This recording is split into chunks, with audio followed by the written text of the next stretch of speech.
Hi friends, Suhan Alla MD vegetable nursery MDS agritech Gundreddipalli. ఈరోజు అయితే మనం బ్యాడిగి మార్కెట్లో లింగరాజు అన్న దగ్గర ఉన్నాం. సర్కార్ అంగడి అన్న మామూలుగా ఈరోజు అంటే రైతులకు రేట్ ఎందుకు రావట్లేదు, అసలు 70,000 నుంచి 10,000కు ఎవరు పడగొట్టిండ్రు, ఏపీఎంసీలు పడగొట్టిండ్రా, వీళ్ళు కుమ్మక్క అయ్యిండ్రా, అసలు ఏంది కథ, అసలు నిజంగా మార్కెట్లో తగ్గడానికి అవకాశం ఉంటుందా, అసలు ఇంత రేటు తగ్గడానికి గల కారణాలు ఏంటి, నిజంగా తగ్గించే అవకాశాలు మార్కెట్కి ఉంటుందా వ్యాపారస్తులకు ఉంటుందా, ఇద్దరు కుమ్మక్కయ్యే అవకాశాలు ఉంటాయా ఉండవా, వీటన్నిటి గురించి మనం చర్చించుకునే ముందుగా ఖచ్చితంగా మన ఛానల్ సపోర్ట్ చేయండి, లైక్ చేయండి, షేర్ చేయండి ఫ్రెండ్స్. ఇంకా అన్న విషయం అడుగుదాం. అంటే నాకు తెలిసిన సమాచారం అయితే మాత్రం అలా జరగదని అయితే నేనైతే అనుకుంటున్నా, మ్యాక్సిమం అయితే జరగకూడదని అయితే నేను కూడా కోరుకుంటున్నా. ఇంకా అన్నని అడిగి పూర్తి సమాచారం తెలుసుకుందాం, ఓకేనా ఫ్రెండ్స్. ఇంకా అన్న ఇప్పుడు 70,000 నుంచి కడ్డీ బ్యాడ్కి కానీ, డబ్బీ బ్యాడ్కి కానీ, 5531 కానీ, 2043 కానీ, పోయిన సంవత్సరం అయితే మాత్రం ఈ 5531 అయితే మాత్రం 23,000 25,000 అమ్మింది. 2043 40,000 నుంచి 60,000 వరకు అమ్మింది. కడ్డీ బ్యాడీ డబ్బీ బ్యాడీ 60,000 నుంచి 70,000 అమ్మింది. మొన్నటి వరకు కూడా ఫిబ్రవరి నెల వరకు కూడా నాకు తెలిసినంత వరకు అయితే మాత్రం అయ్యే రేట్లు నడుస్తూ ఉన్నాయి, ఒక 5531 కాకుండా. ఇప్పుడు ఇంత తగ్గడానికి కారణం రైతులు అనుకోవడం ఏంటంటే, నాకు ఫోన్లు చేయడం కానీ మిగతా విషయాలు ఏంటంటే, ఎక్కువ శాతం అయితే మాత్రం ఏపీఎంసీ వాళ్ళు మీరు కుమ్మక్కయ్యి వ్యాపారస్తులకు మేలు చేయాలనే ఉద్దేశంతో వాళ్ళ దగ్గర మీరు ఇద్దరు డబ్బులు తీసుకొని ఈ విధంగా చేస్తున్నారని చెప్తా ఉన్నారు. అలాంటి పరిస్థితి మన ఇండియాలో కానీ ఎక్కడ కానీ జరగదు. ఎందుకు జరగదంటే ఏపీఎంసీ అయితే అది సపరేట్. ఏపీఎంసీ అయితే వ్యాపారస్తులు కానీ మనము రైతులు కానీ న్యాయం చేసేకి ఉండేది.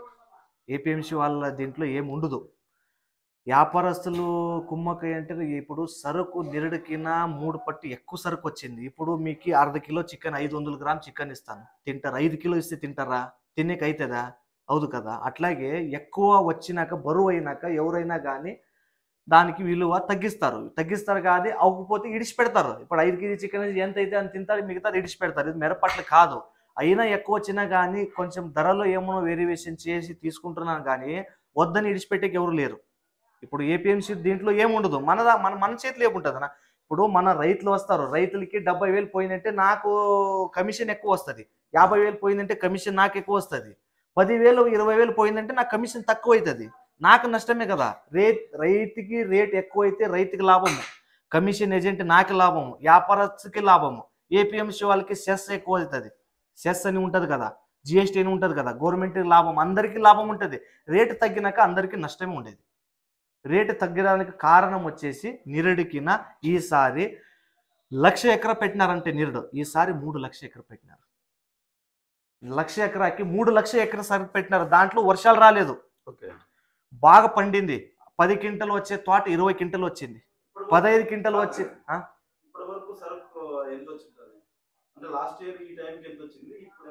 లాస్ట్ ఇయర్ ఈ టైం కల్లా అయిపోయింది సీజన్. లాస్ట్ టైం ఈ టైంకి 10,000 వచ్చి ఉంటుంది, 10,000 15,000 వచ్చి ఉంటుంది. ఈ రోజు కూడా 1,00,000 వస్తుంది. ఇప్పుడు ఈ రోజు కూడా 1,00,000 వస్తుంది సరుకు నిరుడికి. ఈ సంవత్సరానికి నిరుడు కలిసి ఒక 40 లక్షల సరుకు వచ్చింది అనుకున్నా సంవత్సరం మొత్తము. ఈ సంవత్సరం 1,20,00,000 పైన వచ్చింది అనుకున్నాం. ఎందుకంటే 1 కోటి బస్తాలు ఇప్పుడు స్టాక్ ఉంది. బ్యాటిగిలో 40 లక్షలు ఉంది, బళ్ళారిలో 40-50 ఏసీ పుల్లు, సింధనూరులో పుల్లు, చలికేరులో పుల్లు, షాపూర్ సొరుపులు, అన్ని పుల్లు అంతా ఇండియాలో మొత్తం మన కర్ణాటకలో. పోయిన సంవత్సరం మీ ఊర్లో ఎన్ని ఎకరాలు వేసింటారు? ఇప్పుడు 100 ఎకరా పెట్టినారు అనుకున్నా, 200 ఎకరా పెట్టినారు. పోయిన సంవత్సరం ఎన్ని ఎకరాలు వేసిండ్రు? ఈ సంవత్సరం ఎన్ని ఎకరాలు వేసిండ్రు? మీరు 5 ఎకరాలు వేసిండ్రు. ఇప్పుడు మీ ఎన్ని క్వింటాలు అయినాయి మొత్తం మీద టోటల్? ఒక 70-80 క్వింటాలు. మీరు అడ్డమే కదా, అటోలు కొన్ని 100 మంది వేసింటారు, కొన్ని లక్షల మంది వేసింటారు. అంటే నేను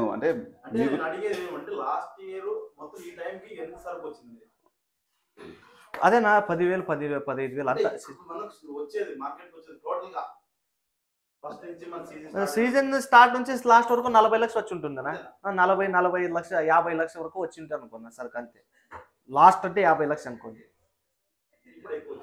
ఇప్పుడు మళ్ళీ మీరే చూస్తున్నారు కదా, ఏసీ అన్ని పుల్ అయినాయి, అక్కడ పుల్ అయినాయి, ఎక్కడా లేదు స్థలము. మార్కెట్ మళ్ళీ ఇంత సరుకు వస్తుంది.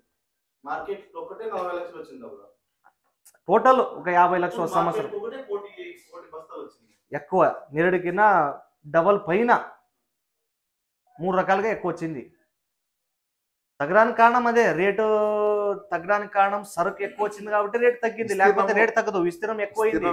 విపరీతమైంది. రైతు మిత్రుల్లో తెలుసుకోవాల్సింది ఏంటంటే కమిషన్ ఏజెంట్ ఎంతవరకు ఉంటుంది అంటే వాళ్ళు మోసం చేస్తారనేది అది తర్వాత అదొక వీడియో చేద్దాం సపరేట్గా. అంటే రైతులకు కూడా తెలియాలని నా ఇంటెన్షన్ ఏంటంటే వాళ్ళకి 70,000 అమ్మింది అనుకో, 7 మూలు 21 వంద వస్తుంది. ఒక కింట 70,000 అమ్మితే వాళ్ళకు 7 మూలు 21 వంద వస్తుంది కమిషన్.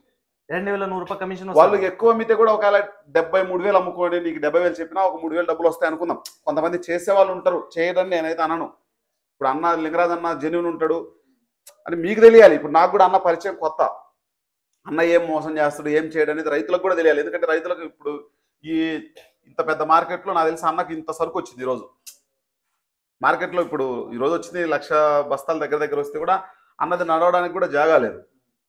ఇప్పుడు ఆయన జెన్యున్గా ఉంటేనే నీకు ఆ విధంగా వస్తారు తప్పితే లేకపోతే రారు కదా. అట్లా నేనేంటంటే ఇప్పుడు 10,000 అమ్మింది అనుకో, ఆయనకు వచ్చేదంతా 300 వస్తుంది. ఇప్పుడు వాళ్ళకు గుమస్తాలకు డబ్బులు ఇవ్వాలి, రకరకాల మెయింటైన్ చేయాలి, దీనికి ఒక 10-15 లక్షలు డబ్బులు కట్టాలి, రకరకాలు ఉంటాయి కదా. వాళ్ళకు కూడా ఎక్కువ మాలని ఇంటెన్షన్ తోటి వాళ్ళు ఉంటారు. ఇప్పుడు ఇంతలా సరుకు మీద కనుక విపరీతమైన 60,000 అమ్మినా 50,000 అమ్మినా వాళ్ళకి మంచి డబ్బులు వస్తాయి. నా ఇంటెన్షన్ ఏంటంటే రైతులు కూడా చాలా వరకు ఆలోచించే విధానంలో ఇప్పుడు 70,000 అమ్మింది కూడా వాళ్ళే కదన్నా, 90,000 అమ్మిన రోజు కూడా ఉంది కదా. ఇప్పుడు మన అంగట్లో నేరుడు 64-65 అమ్ముకోపోయిన రైతులు ఇద్దరు వచ్చింది. ఇప్పుడు వచ్చిపోయినారు కదా, నేరుడు 64-65 అమ్ముకోపోయినారు. ఇప్పుడు అవే ఫస్ట్ క్వాలిటీ వచ్చినాయి, లేటుగా వచ్చినారు వాళ్ళు. నేరుడు ఏమైందంటే పత్తి రేట్ లేదు, మెక్కిజారి రేట్ లేదు, ఇది రాగి చెనకాయ అన్ని అవే రేట్ లేవు. మిరపలు ఒకటి చూస్తే రేటు డబ్బులు వస్తాయని అందరూ మిరప పెట్టేది. ఒక రైతు పెట్టాలంటే 10 మంది దాని వెనకే పోయేది. అది వాస్తవం పరిస్థితి. నీరుడు ఎంత పెట్టారు అంతే పెట్టుంటే ఇదే సమస్య రాకుండా ఉండేది. నీరుడికినా ఎక్కువ రైతులకి ఆశ ఉంటుంది, రైతుకి ఆశ ఉంటుందనా, నేను పెట్టాలా మిరప, నేను పెట్టి చూడాలని చూసినారు. వర్షాలు రాలేదు, పంట బాగా వచ్చింది, ఎకరాకి 10 క్వింటలు వచ్చేసరికి 20 క్వింటలు వచ్చింది, సింజంట పేటకి 30 క్వింటల వరకు వచ్చింది. తర్వాత ఇప్పుడు మీకు 70-80 క్వింటలు అండి, 80 క్వింటలు 20 బస్తాలు డ్యామేజ్ రాలేదు వాళ్ళకి, మొత్తం మంచివే వచ్చినాయి. అలాంటి పరిస్థితి ఉంది. మళ్ళీ దానికోసం రేటు తగ్గింది. ఇప్పుడు దీంట్లో ఎవరు కుమ్మకం ఉండదు, వ్యాపారస్తుల చేతులు ఏముండదు, ఏపీఎంసీ వాళ్ళ చేతులు ఏముండదు, మన చేతులు ఏముండదు, అంతా రైతుల చేతులు ఉంటుంది. డ్రై తీసుకొస్తే కానీ రేటు దొరుకుతుంది వాళ్ళకి. ఇప్పుడు నేను వస్తుంటే చూసిన అన్ని చాలా వరకు తడికాయలే ఉన్నాయి. అదే మీ గుంటూరుకి అయితే డ్రై తీసుకోలేదన్నా. ఇప్పుడు నేను చూసిన కొంచెం తేమ తగులుతా ఉంది, కొంచెం మెత్తగా ఉంది. ఏ ఊరు అన్నది, ఏ జిల్లా? ఓకే. ఇప్పుడు పోయిన సంవత్సరం మీ ఊర్లో ఎన్ని ఎకరాలు వేసి ఉంటారు అంచనా? ఈ సంవత్సరం ఎన్ని ఎకరాలు వేసి ఉంటారు అంచనా? 200 ఎకరాలు. మీరు పోయిన సంవత్సరం ఎన్ని ఎకరాలు వేసిండ్రు? 4 ఎకరాలు. ఈ సంవత్సరం 4 ఎకరాలు. పోయిన సంవత్సరం ఎన్ని క్వింటాలు అయింది? పోయిన సంవత్సరం 30. ఈ సంవత్సరం ఎన్ని క్వింటాలు అయింది? ఈసారి 76% ఉంటుంది. అంచనా ఉంటుంది కదా ఎన్ని క్వింటాలు? 50 క్వింటాలు కావాలి. అంటే పోయిన సంవత్సరం కంటే ఈ సంవత్సరం ఎన్ని క్వింటాలు ఎగస్ట్ వచ్చింది? 20 క్వింటాలు ఎక్కువ. 20 క్వింటాలు ఎగస్ట్ వచ్చింది. మీ ఊర్లో ఇప్పుడు నీకు తెలియకుండా కొత్త రైతులు ఎంతమంది వేసింటారు? చాలా మంది వేసిండ్రు. అట్లా పెరిగింది. పోయిన సంవత్సరం ఎంత అమ్ముకున్నావు రేటు నువ్వు? నేను అప్పుడు 64,500 అమ్ముకున్నావు డబ్బి బ్యాడి. చూడండి ఫ్రెండ్స్, పోయిన సంవత్సరం 64,000 అమ్ముకున్నాడు. ఈ సంవత్సరం ఎంత అమ్ముకొని పోయినావు? ఈ రోజు వచ్చినావు. ఓకే. మీ ఊర్లో అందరి పోయిన సంవత్సరం 64 ఆ రేంజ్ లోనే అమ్మినా?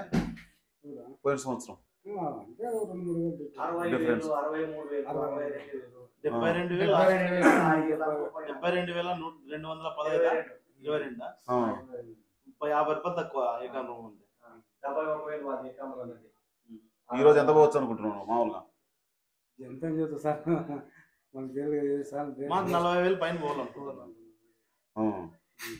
అంత మా ఇప్పుడుండే పరిస్థితుల్లో అయితే 70,000 ఎవరు ఆశించలే. పంట ఎక్కువ వచ్చింది కాబట్టి ఆశించలేదు, కానీ మినిమం రేట్ అన్నా ఉంటే గిట్టుబాటు అవుతుంది అనుకున్నాను.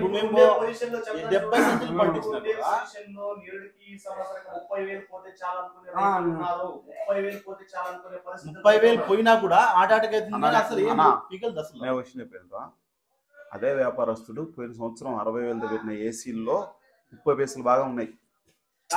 స్టాకు డబ్బి బ్యాడ్ కానీ కడ్డి బ్యాడ్ కానీ 30,000తో అదే 60,000తో 65,000తో పెట్టినాయి క్వాలిటీలు ఒక 30 పైసలు బాగా ఉన్నాయి.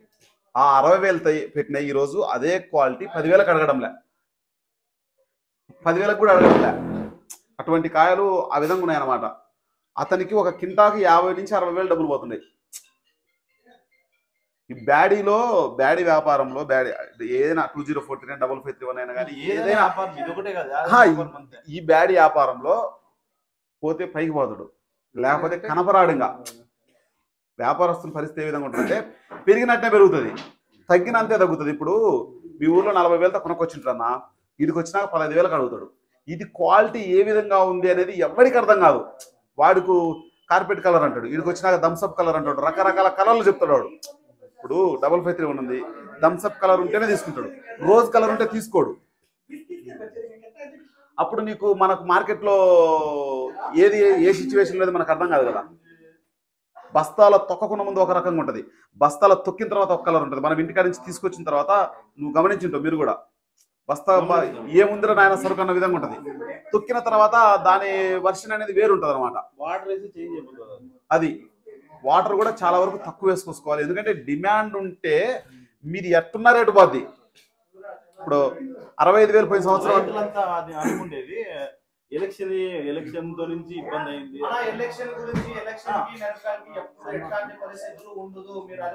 ఉండే సమస్య రైతులు ఆలోచన చేస్తుంటారు. సమస్య ఎలక్షన్ తో నుంచి రేటు తగ్గింది, ఇంత తగ్గదు కదా రైతులు మీకు, ఇంత తగ్గదు కదన్నా. మీకు వ్యాపారస్తుడు ఇప్పుడు మీరు 6 నెలలు పండించుంటారన్నా, ఇతను 6 నిమిషాల్లో సరుకు అమ్ముకున్నా సరే ఇతను చాలా నష్టపోతాడు. వ్యాపారస్తులు నష్టపోడు కదా, ఫస్ట్ ఆఫ్ ఆల్ నష్టపోకుండా చేయాలనుకుంటాడు కదా. పోయిన సంవత్సరం 80 పైసల మంది వ్యాపారస్తులు దెబ్బతిన్నారు, 80% మంది. ఎవడో బ్రిలియంట్గా ఆలోచించి అబ్బా మార్కెట్ డౌన్ అయిద్దిరా అనే ఆలోచనతో స్టాక్ పెట్టకుండా ఉంటే తప్ప 5531 23,000తో పెట్టిన వాళ్ళు ఉన్నారు, 2043 40,000తో పెట్టిన వాళ్ళు ఉన్నారు. అదే 2043 ఈరోజు 8,000కి అడుగుతున్నారు. వ్యాపారస్తుని అంటే నేను వ్యాపారస్తుని గురించి కాదు, కొన్ని వందల మంది తీసుకొస్తే ఒక వ్యాపారస్తుడు బాగుపడతాడు. కొన్ని వందల మందికి నష్టం వచ్చినా పెద్ద ఫరక్ ఉండాలని కదా నా ఇంటెన్షన్. కనపడాడు అనమాట, వ్యాపారస్తుడు ఉంటేనే కదా రైతు ఉండేది. ఇప్పుడు వాళ్ళ దగ్గరికి వ్యాపారస్తుడు ధైర్యంగా వాళ్ళు కొన్ని కోట్లకి ఇచ్చింటారు. ఇప్పుడు ఆ డబ్బులని రావాలంటే వ్యాపారస్తుడు బాగుంటేనే కదా. ఇప్పుడు మనం అన్ని అంగట్లో పెట్టుకొని అమ్ముకోలేం కదన్నా, కొన్ని వందల బస్తాలు ఊర్లోకి చిల్లరగా అమ్మలేం కదా. ఇప్పుడు కానీ అప్పటికి లాస్ట్ ఇయర్ కి పెట్టుబడి కూడా చాలా ఎక్కువైంది, పెరిగిందన్నా. పెట్టుబడి ఎక్కువైంది, పెట్టుబడికి ఆలోచన చేస్తాను రైతులు. కనీసం అది కూడా రాదే, బాగా పంట పండిండే వాళ్ళకి కూడా పెట్టుబడి రావట్లేదు. నా డైలీ టమాటోకాయ అయితే అవసరం అన్న. టమాటోకాయకు ఒక్కోసారి డిమాండ్ ఉండదు. డిమాండ్ లేనప్పుడు ఎవరమేం చేస్తాం, ఎవరమేం చేయలేం కదా. నేను అనేది డిమాండ్ ఉంటే నేను ఇందాక చెప్పాను కదా, 70,000 ఉంటే వాళ్ళకి మంచి డబ్బులు వస్తాయి, 50,000 ఉన్నా మంచి డబ్బులు వస్తాయి వాళ్ళకి. ఒక్కొక్క దానికి 50,000 ఉంటే 5 1,100 డబ్బులు వస్తాయి. ఇప్పుడు 30,000 ఉన్నది అనుకో, ఎంత వస్తుంది వాళ్ళకు? 3,900 వస్తుంది. ఇప్పుడు మనకు వాళ్ళు డబ్బులు ఏమో తెచ్చియాలా? ఇప్పుడు 10 రోజులకో 5 రోజులకో లేదంటే వారానికో మన అకౌంట్లో అయితే మనకు డబ్బులు పడిపోవాలి. వాళ్ళు 3 రూపాయలు తెచ్చుకుంటారో 2 రూపాయలు తెచ్చుకుంటారో డైలీ ఫైనాన్స్ తెచ్చుకుంటారో వాళ్ళ తిప్పల వాళ్ళు పడి మనకైతే డబ్బులు కట్టాలి కదా. వాడు బాగుంటే వీళ్ళకి డబ్బులు పడతాయి, వాడు బై మిస్టేక్ తేడా పన్నాడు అనుకో వాళ్ళ పరిస్థితి ఏంది? నేనేది వేరేని కదన్నా. ఇప్పుడు మనం కూడా మందుల కొట్ల ఊర్లో తెచ్చింటాం, వాడు ఏమంటాడు అమ్మినమ్మటి ఇంటికాడికి వస్తాడు. వీళ్ళు ఏడుండని పోతారు, వాడు ఏడన్నా ఉంటాడు. ఊర్లో ఉండేదానికే వాడు ఇంటికాడికి వస్తాడు, నువ్వు అమ్ముకొని వచ్చినామంటే నేను వస్తాడు ఇంటికాడికి. వాళ్ళ పరిస్థితి కూడా నాకు తెలిసినంత వరకు చాలా చెప్పుకోవడానికి కూడా చాలా వరకు ఘోరంగా ఉంది. ఎందుకంటే నేను గమనిస్తున్నా కాబట్టి, అంటే మా ఊర్లో కూడా బిజినెస్ పర్సన్స్ ఉండరు కాబట్టి దాని గురించి నాకు కొంచెం అవగాహన ఉంది కాబట్టి చెప్తున్నాను నేను. ఎందుకంటే మార్కెట్ వస్తేనే వాళ్ళకి మార్కెట్ స్టడీగా ఉన్న డబ్బులు వస్తాయి, మార్కెట్ పెరుగుతున్న ఇళ్ళకి డబ్బులు వస్తాయి. ఇప్పుడు ఎందుకంటే నువ్వు వచ్చింటావు అన్న నాకు ఖచ్చితంగా ఏదో ఒక రేటు కట్టి పంపుంటాడు అనుకో, నువ్వు ఆ రేటుకి వేసుకుంటాడు, అంత కాబట్టి రేపైనా పెట్టి మార్కెట్లో అమ్ముకుంటాడు, 10 రూపాయల రేటు వాళ్ళకి అవకాశం తెలుస్తుంది కదా. ఇప్పుడు ఏది అవకాశం లేదు, రోజు రోజు డౌన్ అవుతూ ఉంది, మార్కెట్ అయితే రావట్లే. అంటే నా ఇంటెన్షన్ ఏంటంటే వాళ్ళది పొరపాటు ఉండదు, ఏపీఎంసీ పొరపాటు ఉండదు. చూడు మొన్న అనవసరంగా ఇప్పుడు 60 మంది ఎంతమంది లోపల ఎంత మనిషికి 2 లక్షలు ఎంత కట్టించారండి బయటకి. వాళ్ళ పరిస్థితి చూడు ఏ విధంగా ఉంటుందో, ఎంత ఖర్చు అవుతుందో వాళ్ళకు. ఇప్పుడు ఆ మెయింటెనెన్స్ అంతా ఎవరు భరించాలి? ఇప్పుడు మనకే కదా నా నష్టము. ఇప్పుడు ఆవేశంలో రకరకాల క్రియేట్ చేసుకొని ఇప్పుడు ఖమ్మం మార్కెట్లో కానీ వరంగల్ కానీ విపరీతమైన ధర్నాలు చేస్తారు. ధర్నా చేయడం వేరు, మన ఆస్తులు మనం ధ్వంసం చేసుకోవడం వేరు, రకరకాల సమస్యలు ఫేస్ చేయాలి కదా అన్న. ఇప్పుడు ఆవేశంలో రకరకాలుగా వాళ్ళల్లో వ్యాపారస్తులు ఉండొచ్చు. ఇప్పుడు నాకు తెలిసినంత వరకు నాకు తెలిసి అన్నకాడ నేను ఎవరిని వ్యాపారస్తులను అయితే చూడలే. రైతులు మ్యాక్సిమం వస్తున్నారు, తీసుకొస్తున్నారు, వెళ్ళిపోతున్నారు. క్వాలిటీ ఉన్నా, ఏది ఉన్నా, ఎంత దరిద్రంగా ఉన్నా డిమాండ్ ఉంటే వెళ్ళిపోద్ది అన్న. డిమాండ్ లేకపోతే మాత్రం వెళ్ళే అవకాశాలు లేవు నా ఇంటెన్షన్ ప్రకారం. ఫ్రెండ్స్, వీడియో నచ్చితే ఖచ్చితంగా లైక్ చేయండి, షేర్ చేయండి, ప్రతి ఒక్కరికి కొంచెం కామెంట్ రూపంలో తెలియజేయండి. నా కష్టానికి ప్రతిఫలం మీరు ఇచ్చేది నాకు సబ్స్క్రైబ్ చేయడం, లైక్ చేయడం, కామెంట్ రూపంలో తెలియజేయడం. ఓకే ఫ్రెండ్స్, బాయ్ మరి.